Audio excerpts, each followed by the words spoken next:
Hi, wonderful students. Welcome to Safety, Security, and Emergency Preparedness.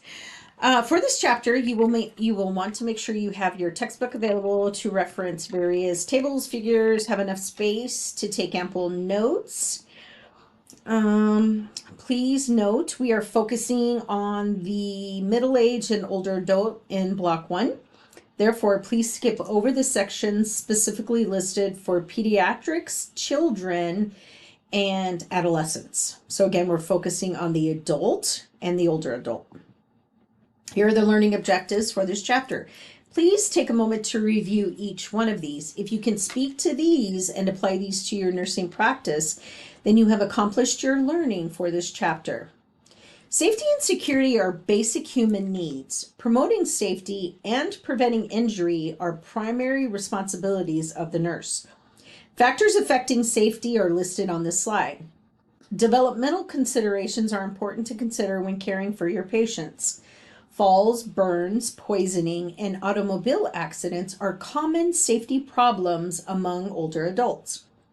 Exposure to temperature extremes also places older adults at risk for injury or death. Other factors to consider when caring for the elderly include the normal physiological changes that occur with aging, increased incidences of chronic disease and illness, increased use of medications, cognitive or emotional changes, the acuteness of the patient's diminished senses that occurs with aging, for example, vision loss, hearing loss, depth perception is totally changed, decreased mobility, decreased flexibility. They are all common and can interfere with the ability of the older adult to judge the distance and height of, say, stairs or curbs. And they also have an altered balance too, right? Changes in vision makes it more difficult to read labels with small print, sometimes result in older adults taking incorrect medications or even wrong dosages, right? Please take a look at your text as it reviews some of the different fall risk precautions, including intrinsic, meaning person-based, right? Like poor vision, gait problems, those kinds of things, or extrinsic, like environmentally based, like lack of handrails, for example. Physical examination. Be sure to look at your patient head to toe. Your first assessment establishes your patient's baseline for that stay, which is very important, right? Other information you want to get is when they're healthy, what is their baseline information, right? So you can compare it to that. Establishing a patient's baseline lets us know when our patients have a change in their status and thus keeps them safe. The sooner we notice a change in their condition and the quicker we can respond to this change that's occurred, the better the outcome for the patient and for their safety. Mobility. Again, ask them how mobile they are at home and if they use any assisted devices like walkers or canes and things like that. Have them show you how they walk. Carry on a conversation with your patient. Ask them specific questions they should know the answers to, such as what's the date, who's the president, those kinds of things. That way you can assess their cognition, and at the same time you can assess how they verbalize their answers. Do you understand them? Do they have a slur when they speak? All of those things, right? Sensory perception. Touch your patient bilaterally on the upper extremities as well as the lower extremities and ask them if they can feel you touch them equally on both sides. Ask them if they experience numbness in any area of their extremities. It's important to assess your patients for abuse. Many times, a nurse's assessment may detect signs of abuse or neglect. As nurses, we are mandated reporters, meaning it is our responsibility to report any suspicious behavior or abuse or any neglect, right? Suspicion of neglect. Now, I will say each facility has guidelines for what the reporting structure is. So for example, my facility, I would report it to my charge nurse who would then report it on up to the risk management team, right? And then of course they would call it adult protective services for the elderly patient who's being abused. So see the information on your book about an abuse assessment screen, and so that you can know like what we look at for abuse and neglect. Be sure when asking these types of questions to your adult or elderly patients that the individual is alone, as many victims of abuse will not state their true feelings in the presence of their abuser. And if you suspect abuse or neglect, follow your facility's guidelines on who to report it to. Developmental considerations that will take into account potential issues with your patients, right? Whether or not they're driving lends their own set of challenges, right? Do they have substance abuse problems, or do they have substance use that could alter their neuro status and maybe cause them potential, fall risks and things like that? Do they have firearms? Are they on the internet, right? They could be taken advantage of that way. Not all, but neurologically, if they're compromised, if they have dementia or whatever, right? It can, especially in the beginning phases when, they get forgetful, they could have a scam artist call them and talk them into buying something that they don't need, right? Again, social media, sex trafficking, drug use, poisoning, and it looks like I did the same words on this right side. I think it's because it's that important. So just make sure you know them. The functional analysis screening tool, it's a 16-item questionnaire about the anecdotal and consequential events that might, correlate with the occurrence of behavioral problems, right? Items are organized into 4 functional categories, and they're based on contingencies that maintain problem behavior. The sensory profile is a standardized tool to help evaluate a child's sensory processing patterns in the context of the home, the school, the community-based activities, those kinds of things. The forms are completed by caregivers and teachers who have observed the child's response to sensory interactions that occur throughout the day. Remember that wet floors, no matter what the reason, can be extremely dangerous. Wet floors are a major contributor to slips and falls where serious injuries are the result. Review these wet floor safety tips with all your employees that work at your facility, the hospital, SNF, ALF, all of that. Slips will produce injuries. It could be, slips, they could hit their head. They could end up with, a head injury that causes intracranial pressure, which can lead to all kinds of other permanent, it could be even life-limiting, right? I've seen patients before who slipped and fell, hit their head just right, and actually resulted in, them dying a few days later. So it's just extremely, extremely important that we prevent any potential for slips and anything that could potentially cause a slip, right, or a fall. So the factors in the physical environment are extremely important to health as well as to harmful situations like air pollution, or if you live close to a toxic site, right? Whether you have access to health care, right? Whether you have access to eating healthy or you only have access to unhealthy foods, right? It's unfortunate, but unhealthy foods are so much cheaper. Do you have access to recreational resources, right? Where you can stay active and, or even medical care, right? We have, millions and millions of people who don't have access to simple medical care, basic medical care. And then looking at the communities themselves, right? How is your community? What's the built environment? Do you have excess land, or is it building upon building? Are the streets connected? Do you have transportation systems? All of these things will affect your patients when they don't have the resources necessary, right? And this is things that we do consider as nurses as well, right? We're looking at the patient holistically. So we want to watch out for these home safety hazards: falls, fires, carbon monoxide, choking, cuts, poisoning, strangling, drowning, burns, clutter, right? Oh my goodness, I could just go on and on. Can you think of a few that I haven't mentioned? Focus your assessment of your patient, look at their environment, ask questions to assess their cognitive limitations, evaluate their strength to assess their physical limitations. Look around the room to recognize potential risks. For example, when walking into an older patient's room, look to be sure everything is picked up off the floor.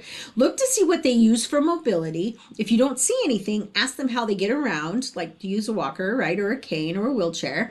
Ask the patient to demonstrate how they walk using that DME, durable medical equipment, right? So you can assess any weakness or postural changes when they're walking. Check the floor for rugs. These are all interventions to avoid potential falls, right? When speaking to patients, take note. Does one side of their face droop, or do they slur their speech when speaking? These could be signs that your patient is at risk for aspiration and or choking. Please take a look in your text again for home safety checklists. It discussed really great examples for these safety hazards. Collecting a history from the patient is important, as it will inform you as their nurse to know what risks this patient may present. Be sure your patient is a good historian. For example, if they have a diagnosis of dementia, be sure to follow up on the patient's answers with a family member that they live with, a caregiver that they live with, and or the medical power of attorney to ensure the accuracy of what the patient's telling you, right? When doing the assessment, ask open-ended questions and get your patient talking, right? So open-ended questions are not simple answers, right? So an open-ended question is going to require them to say more than 2 words. It's going to require them to explain in detail a situation. A closed-ended question is a yes/no question. Are you able to ambulate? Yes. Right? Ask them to show you how to use their PPE, right? And be alert of any history that may be a potential risk to a change in their health, such as drug or alcohol abuse. Ask them when is the last time that they took their last drink or took their last drug, right? And you'll be surprised, but a lot of, many of the patients and most of them will be honest with you, right? When they're doing drugs or drinking alcohol, right? It's only in their best interest so we can manage them, especially alcohol. If alcoholics try to stop drinking abruptly, they can go in DTs and it can kill them. So it's very important that we ensure that they are open with their communication. We got to educate them on those kinds of things. Let's see. It's important to gain an understanding of withdrawal or potential increased risk to drug overdose if you're planning to administer, pain medications and things like that. It's important as the nurse to approach your patient in a very non-judgmental way and provide a very welcoming environment. This way, your patient will feel, they will trust you and will be a true historian of what they're currently doing as far as drugs, alcohol, and the like. Okay, factors that contribute to falls. There is a lot of great tables in our book about this topic. So take a look at that. The physical factors will become evident throughout your assessment as listed on this slide. Be sure to make note of physical limitations or cognitive limitations that can lead to an unsteady gait or balance issue that may put your patient at a higher risk for falls. Additionally, poor vision, comorbidities, use of medications that can increase risk fall, orthostatic hypotension, if they have a vitamin D deficiency, if they have problems with their feet, which may include open wounds or even numbness, right, can be really high risk factors for falls. What diagnoses can you think of that may include these risk factors? Our diabetic patients can sometimes have all of these. When you assess your patient's gait, take note of dizziness upon standing. I always tell my patients to be sure to stand slowly and be sure that they have their balance before taking a step. I literally will tell them to stand up and just stand there for a good 30 seconds before they start to move, right? Gives the body time to even out the blood pressure before they take off walking. So let's see. And then in the home, be sure to assess for clutter, ill-fitting shoes, slippers, any kind of problems at all that could potentially cause your patient to fall, right?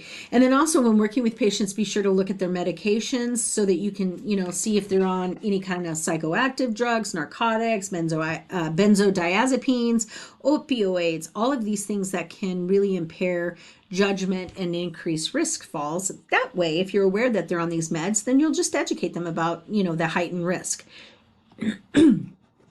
Risk factor assessments. Again, your book has a great home safety checklist. So again, pause the video, go there and read about it. Be aware of both intrinsic and extrinsic factors. Remember, intrinsic risk factors are person-based factors, such as, a history of previous falls. Maybe they have unsteady gaits, poor vision, postural hypotension, etc. Whereas extrinsic risk factors are environmentally based, such as lack of handrails, there's clutter on the floor, they have slippery surfaces, there's obstacles, they have throw rugs, all of these things, that need to be getting rid of. One thing I look for when doing my home visits is throw rugs. I can't express to you how throw rugs can create a tripping hazard. When doing a home assessment, look to be sure that the home has fire and smoke detectors, and be sure they are working and have not been disconnected. You'd be surprised how many people disconnect them because they get tired of having to replace the batteries. Many people in Arizona specifically, we need to be aware of water and drowning, right? Drowning's a big problem in Arizona, and with the heat index now being just over the top, dehydration is even more a problem. So staying hydrated, so having plenty of water to drink, and then also just being clearly aware that we have lots of pools in Arizona. Just because the family doesn't have a pool doesn't mean that we don't need to do water education and safety with our patients and their family members, because friends and relatives and a lot of people have pools. So honestly, it's very important that we never assume as a nurse that they don't need the education. We always, educate our patients if there's ever a risk, right? And always ask the patient about, they're the best historian, right? So you want to definitely get the background from them. Another area of education may be firearm safety. If a firearm is kept in the home, it really is imperative that it is stored properly, right? So that it's not accidentally fired and kills someone. All right, patient outcomes for safety. So far we have discussed on assessment, we have discussed some interventions and patient education, patient teaching. So now we are going to look at our outcomes identification and planning. Setting our goals is important so that we have measures to evaluate.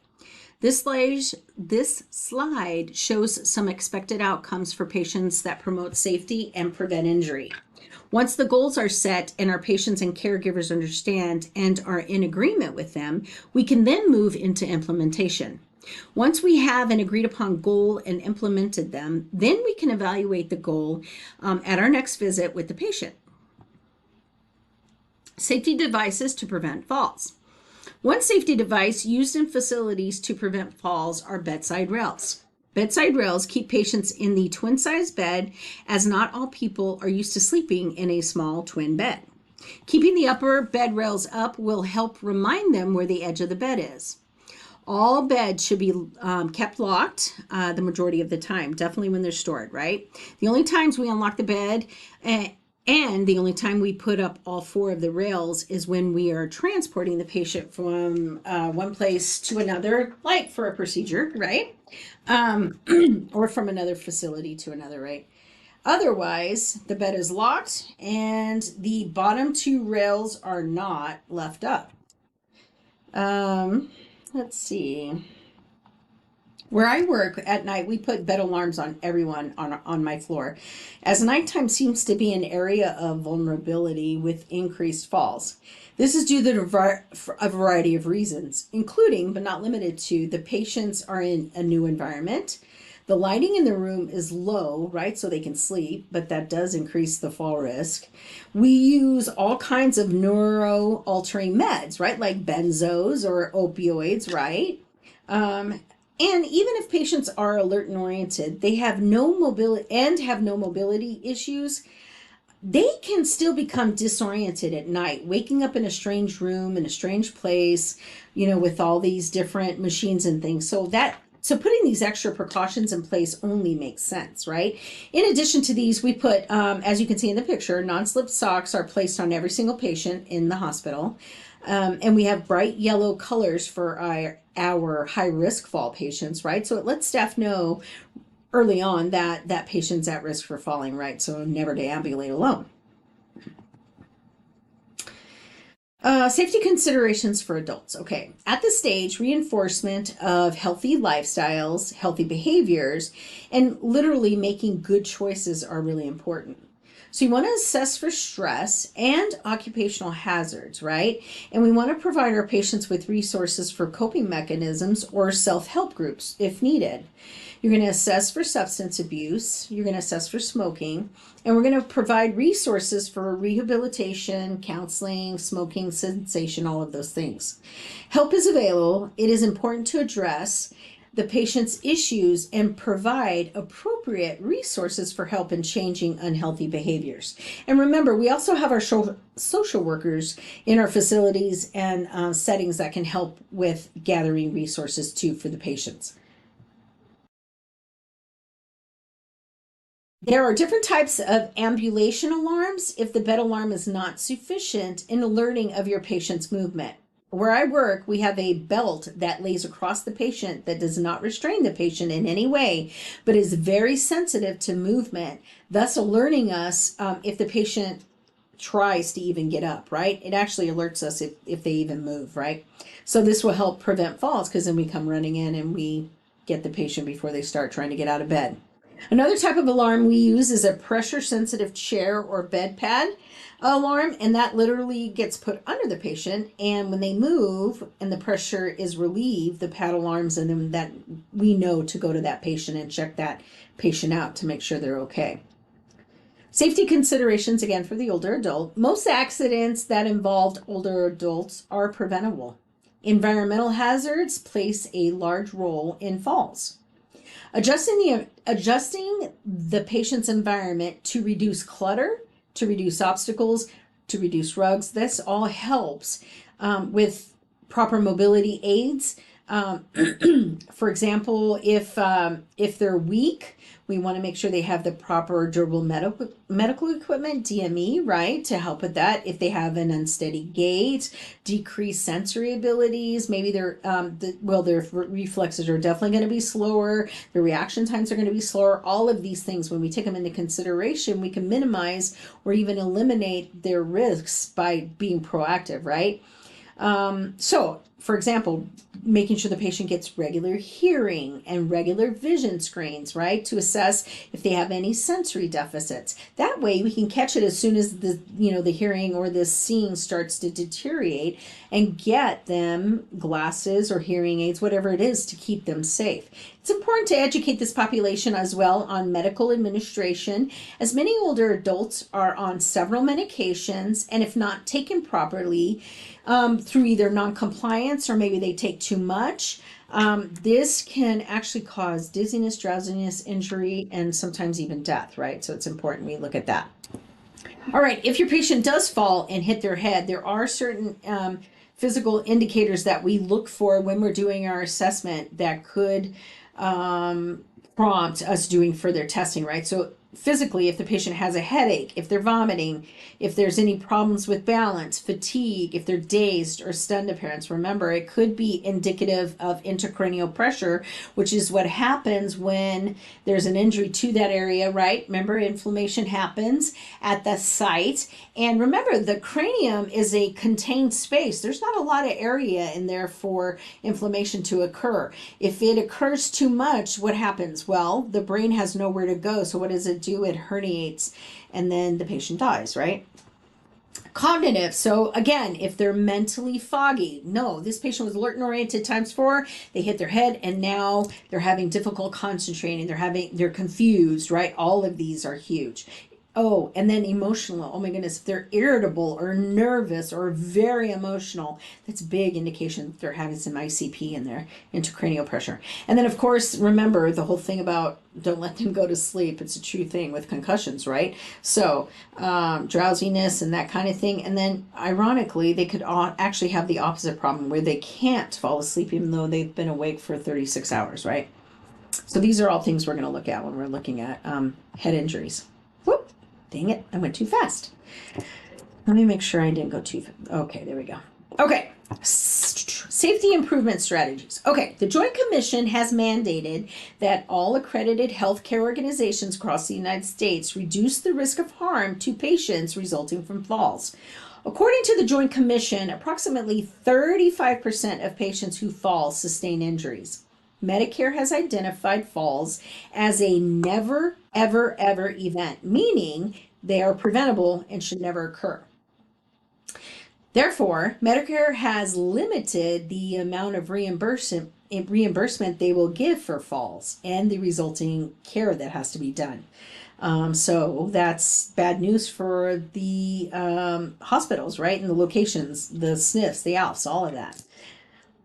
This slide lists tools designed to help healthcare organizations reduce falls. These toolkits are available online and include solutions for preventing falls, staffing, training materials, fall reduction policies, all of these to help organizations monitor the how, when, where, all of that, as well as tracking, like where did the injury happen? What type of fall was it? What prevention strategies were used? All of that, as well as measuring genuinely the root cause of what caused that specific accident, right? That fall. So they use these tools to study health-related adverse events as well as close calls to find out what happened, why it happened, but most importantly, how can we prevent it from happening again in the future? The Hendrick 2 Fall Risk Model is a simple evaluation tool to help healthcare organizations identify patients at risk for falling. It evaluates 8 independent risk factors. The Get Up and Go test measures the person's ability to stand from a seated position. The Morse Fall Scale is a tool used in Banner hospitals and other organizations to identify high fall risk patients. Fall scene investigations are done as performance improvement strategies to prevent falls.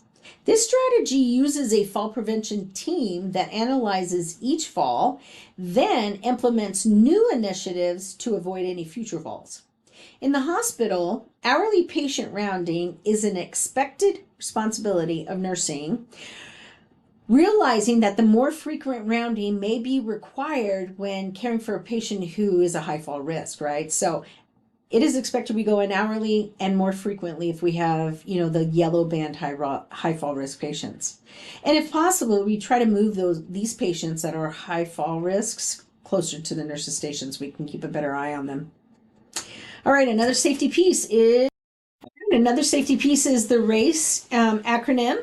So this is if you have a fire in your facility, the first thing you're going to do is rescue the individual that's in the room where the fire is at. Of course, this is only if it's safe to do so. Then the next step you do once that person's out of the room is you're going to push the fire code or the fire code on the wall, or call 911 if they don't have a fire code, if it's like a long-term care facility. The next thing you're going to do, C, is to confine the fire, and then you're going to we're going to talk about the pulling the pin, the pass safety criteria for the fire extinguisher. So C is confine the fire by closing the doors and windows. Remember, fires spread by consuming oxygen. It's their life blood, right? Oxygen. So we want to confine the fire by closing the doors, and then of course putting the fire out by pulling the pin on the extinguisher and putting it out, right? And then while you're doing that, E is going to be there evacuating the rest of the patients out of the hospital, making them safe, right? Okay, so the next thing after this is pass. this is what you do for the fire extinguisher. First thing you do is pull the pin out of the fire extinguisher. You're going to aim the hose of the fire extinguisher at the base of the fire. People forget it's the base, not the top where the flames are, but the actual base of the fire, right? Because that's where it's stemming from. That's the lifehood of the fire. Then you're going to squeeze the handle together on gripping the fire extinguisher, and you're going to literally sweep side to side to put the fire out. So again, facility safety, you need to know the fire protocols. You need to know the alarm system, right? And please don't turn down the alarms systems because they're annoying you, because we only use them when it's a true emergency or a fire drill. And we need all of that to make sure that we're prepared, right? You need to make sure that the equipment we have is not broken down, that the fire extinguishers are full, and that they're not expired, those kinds of things, right? Be aware of any type of metals or, MRI machines and all those kinds of things, and what we should do when it comes to fires for that. And then of course you want to file a safety event report if an incident occurs. Okay, safety event report. So we have these forms or reports that are done on a separate form, and of course they're not put in the patient's medical chart, right? Documentation is dependent upon the type of event that you are reporting on, and these reports are always done for any type of adverse event or incident that happens with your patient. But again, it doesn't go in the patient's chart. We also do them for adverse events that happen due to procedures not followed, due to employee conflict, those kinds of things. Where I work, these reports are discussed in a hospital-wide quarterly meeting with all the upper management, including our CNO and CMO. When administering any type of medication, be sure that you are doing all of your checks and going through each of your patient's rights.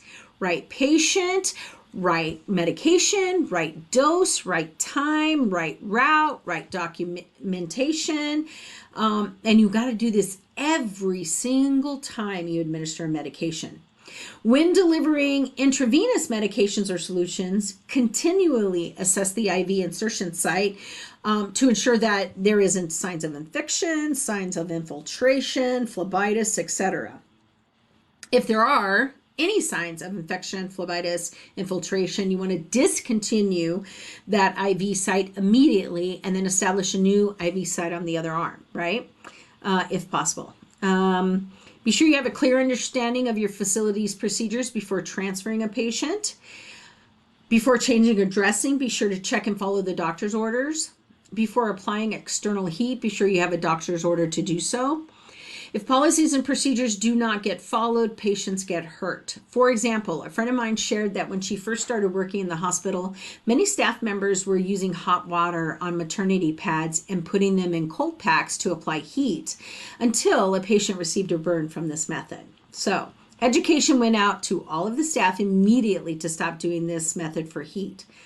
I too have witnessed medication dosage near misses with one of my peers who pulled way too much insulin up for a patient, right? Which could have killed the patient, right? If she hadn't done her second check with another nurse, which was me, then that error would maybe not have been caught, and that patient would have definitely died from hypoglycemic shock in this situation, because the dosage was like 10 times stronger than it should have been. And it was a pretty good dose to begin with. Please remember to always do your 6+ checks and rights, and do not get careless, as it is very well could lead to patient harm and or death, and then problematics for you, right? Finally, always ask yourself, why is a nurse like me doing something like this to a patient like that? If you know the answer, this will decrease the risks forever, right? Always know what you're doing, why you're doing it for that specific patient. That will definitely make your patient safer. Incidents, variance reports, and occurrence reports must be completed after any incident or accident in any facility that compromises your patient safety, right? This is where you're going to describe all of the different circumstances and things that led up to that incident or accident. You're going to definitely describe the patient's response to the accident as well as to the treatment of the patient after that incident. We, the nurse, are the ones who complete the incident report immediately following the incident. And again, you're not going to put it in the patient's chart, but instead you're going to turn it into our risk management team. Excuse me.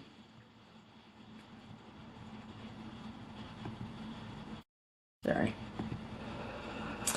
Physiologic hazards associated with restraints. Okay, so this is why we do not use restraints. It is the last mechanism that we go to. So again, we do not use them if we can all but help it, because they do produce and increase the risk of a lot of things, right? So some of the physiological hazards associated with restraints include increased possibility of serious injury, increased risk of skin breakdown, increased risk of contractures, incontinence, depression, delirium, anxiety, aspiration, respiratory difficulties, and even death. Alternatives to restraints are always considered before applying a physical restraint. Where I work, we employ the use of companions. This means someone sits with the patient 24 hours a day to keep them safe, and we do this before ever considering restraints. A doctor's order is required for any physical restraint, as well as a medication restraint, right? So giving a patient a medication to keep them in bed and sedated is a restraint, okay? It is a restraint, so you cannot do that. You can't, so make sure that you were aware of that. Remember, restraints limits a person's movement and therefore can cause adverse effects, as mentioned on the slide. Nursing assistants are key to restraint use, as when a restraint is applied, increased skin assessments must be done and increased rounding must be done to ensure the patient is offered something to drink or eat and use of the restroom hourly. It's also important to mention that drugs that are used to control behavior are not included in the patient's normal medical regimen, can be considered chemical restraints. We just mentioned that, right? So giving a patient a drug to knock them out is considered a chemical restraint. Again, your book has really good examples of when to choose to use restraints and definitely when not to, so you might want to take a look at that. And finally, just please remember, restraints are the absolute last solution used with patients, and you have to have a doctor's order before you can ever put them on, okay? Okay, type of restraints used for adults versus children. So this is on this slide. When necessary, we do use the soft wrist restraints. These are tied around the wrists and ankles, and then they're secured to the bed frame. Another type of restraint we use in the hospital is called a veil bed. This bed completely encloses the patient with mesh sides, kind of like a tent, and then access to this restraint is zipped and secured from the outside. So only the staff can really unzip and get access to the patient, right? Patients' families and or caregivers must be notified of restraint use, right, before. A doctor's order, again, must be obtained before. And then a physician must see the patient face to face within 24 hours to evaluate the use of that restraint. And honestly, to look back and actually see, was the restraint genuinely needed 24 hours ago, right? So they're going to be assessing whether or not you ordered restraints was actually a valid order. And if it's not, then as you can guess, you're probably going to get in some trouble, right? Again, remember, any restraint comes with increased rounding to maintain skin integrity, circulation, to ensure the patient's offered water and food, and to ensure that they're offered the ability to go to the restrooms, right? And also, when patients are on restraints, you must be documenting every time you round. So it adds, you have hourly rounding, which adds hourly charting, and I'm talking detailed hourly charting. So, again, just really only use it in last ditch efforts. And finally, we will be demonstrating how to apply restraints in the lab. And then you're also going to get to practice this on each other. As nurses, we are always concerned with emergency preparedness, right? Something on our minds all the time. As a nurse, you may be called to be a member of an emergency response team. I am registered with the Arizona Department of Health Services. I'm registered with Arizona's emergency system, and it's the advanced registration for us healthcare professionals to volunteer our time to respond for emergency needs, right? I haven't yet had to serve though, because during the COVID-19 pandemic, they did call upon me. It came through my phone via text of the locations and dates that they needed help. And I called them 3 times during the pandemic. However, I was unable to do it due to our own pandemic and crisis happening here at our facility. They needed me to stay. So that's basically what I told them. I did, though, help them out with the COVID clinics when they were having them at the state fair. I helped out several days for that. So that is one thing I was able to help with. Other resources for emergency preparedness are FEMA, right, the Federal Emergency Management Agency, as well as the American Red Cross, right? Both of them have classes for healthcare professionals to help educate us. Biological threats are deliberately spreading of pathogenic organisms to cause widespread illness. Chemical threats can be triggered by the deliberate or even unintentional release of chemical compounds that endangers people's health. Radiation threats involve intentional introduction of radioactive material into the environment to cause injury or death. Cyber terror uses high technology to disable or delete critical infrastructure data or information. All healthcare facilities should have plans with regards to how to deliver care in an emergency or disaster. These plans involve collaboration with internal and external organizations and resources throughout the area. The results of a disaster can affect each person differently. Remember that, right? Everybody responds differently. Part of the emergency preparedness education and planning includes addressing mental health issues, including PTSD, as you can imagine, right? We saw a lot of that post-COVID, some PTSD. Chemicals used for mass destruction. Okay, chemicals that can be used for mass destruction are listed on these 2 slides. Biotoxins are poisons from plants or animals. Blister agents or vesicants are chemicals that severely blister the eyes, the respiratory tract, and the skin on contact. Blood agents are poisons that are absorbed into the blood. Choking lung and pulmonary agents are chemicals that cause severe irritation or swelling of the respiratory tract. Incapacitating agents are drugs that affect the ability to think clearly or that cause an altered state of consciousness or even unconsciousness. Long-acting anticoagulants are poisons that cause bleeding by preventing the blood to clot properly, right? So it affects the platelet in the blood. Each hospital has a decontamination area to address these different types of threats, as immediate decontamination is crucial because chemical agents can act very rapidly. So we have to have these decontamination units all over the place, right? Because if we didn't have these decontamination units all over the place, if a patient had, if an employee or a patient had to wait to get to the hospital to be treated for, the chemical mass destruction, then it may be too late. They could be dead by then, right? Again, this is a continuation of the chemicals used for mass destruction, right? Again, metals are agents that consist of metallic poisons.